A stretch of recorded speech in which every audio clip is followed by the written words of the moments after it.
আলাইকুম, আমি Mohammad Kanak. Solution 3 channel আপনাদের স্বাগতম। আজকে আমি আপনাদের দেখাবো মুন ক্যাকটাস কিভাবে গ্রাফটিং করতে হয়। মুন ক্যাকটাস গ্রাফটিং সহজ পদ্ধতিটা আমি আপনাদের সাথে আজকে শেয়ার করব। তো ধুয়ে নিব।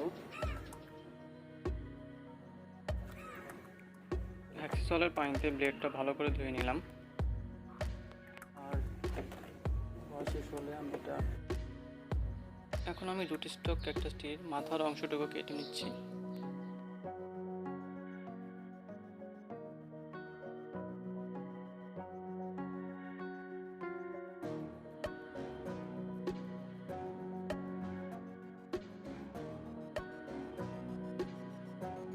রুটস্টক ক্যাকটাসটি সমানভাবে কাটতে হবে যাতে মূল ক্যাকটাস সহজেই এখানে বসানো যায়।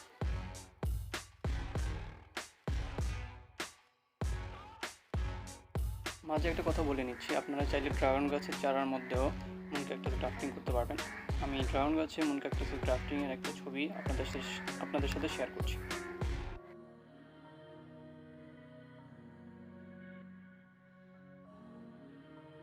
রুটস্টক ক্যাকটাসটির চার সাইডে কাটাগুলো কেটে নিচ্ছি যাতে মুন ক্যাকটাসটি যখন এখানে বসাবো মুন ক্যাকটাসের গায়ে কাটার কোনো আঘাত না হানে।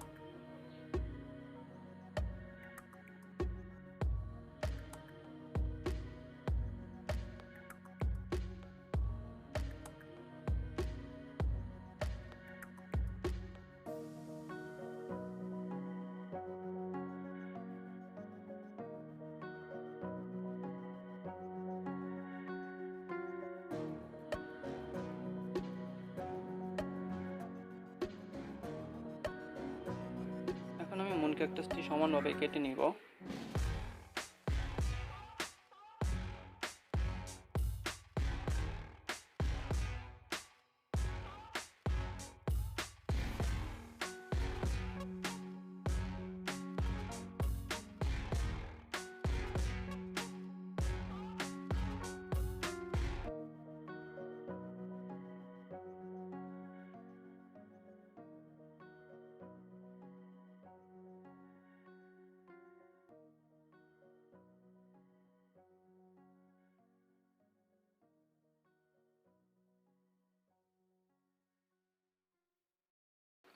মুন ক্যাকটাসটি সমান করে কাটা হয়ে গিয়েছে। এখন আমি রুটস্টক ক্যাকটাসে মুন ক্যাকটাসটি সুন্দর করে বসিয়ে দিচ্ছি।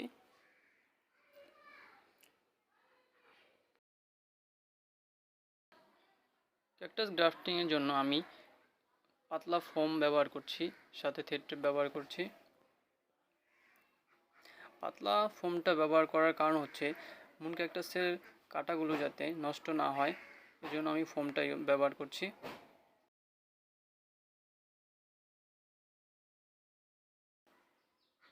ফোম আর থ্রেড টেপের সাহায্যে আমি মুন ক্যাকটাস গ্রাফটিংটা বেঁধে নিচ্ছি।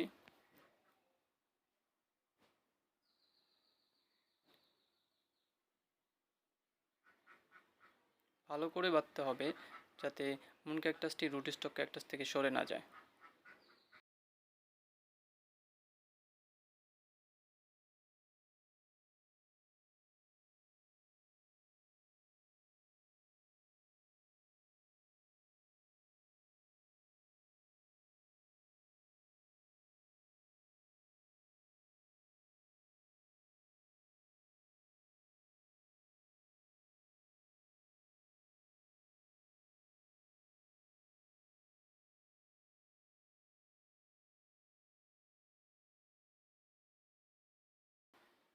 খুব সহজে হয়ে গেল মুন ক্যাকটাস গ্রাফটিং।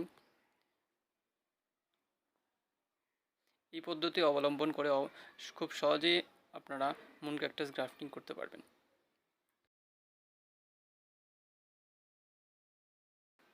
এক সপ্তাহের মধ্যে মুন ক্যাকটাস গ্রাফটিং জোড়া লেগে গিয়েছে। আমি ফোম আর থ্রেড টেপ খুলে ফেলেছি। আশা করি ভিডিওটা দ্বারা উপকৃত হবেন।